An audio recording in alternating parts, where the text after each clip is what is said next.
एक ठंडी अंधेरी रात थी। गांव के बाहर जंगल में एक पुराना हवेली खड़ा था, जिसके बारे में लोग कहते थे कि वहां भूतों का बसेरा है। 4 सहेलियां रिया, अनु, काव्या और माया रोमांच के लिए उस हवेली की सैर करने निकली। गांव वालों ने उन्हें चेतावनी दी थी, पर उनकी हिम्मत ने डर को मात दी। रात के 11 बजे वे हवेली पहुंची।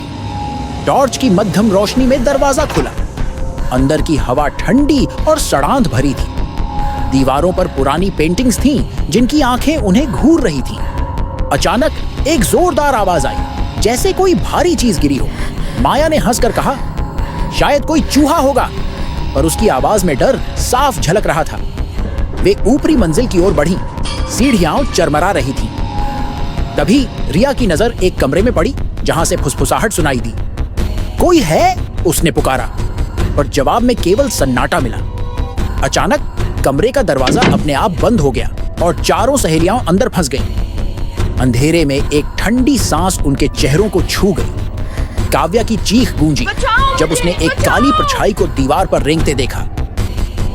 ये क्या है? अनु ने कांपते स्वर में पूछा। तभी एक भयानक हंसी हवेली में गूंजी। परछाई ने आकार लिया, एक भयावह आकृति जिसके चेहरे पर खून की बूंदें थीं। चारों ने भागने की कोशिश की, पर उनके पैर जम गए। आकृति ने उन्हें घेर लिया। तुमने मेरी हवेली में कदम रखा, उसने दहाड़ते हुए कहा। अब तुम मेरी हो।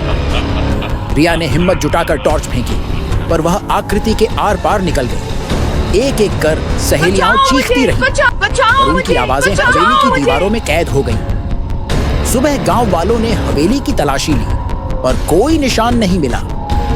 केवल 4 टॉर्च और कुछ टूटे नाखून पड़े थे। गांव में अफवाह फैली कि हवेली की आत्मा ने फिर 4 लड़कियों को अपने साथ ले लिया। उस रात के बाद कोई भी उस हवेली के पास नहीं गया।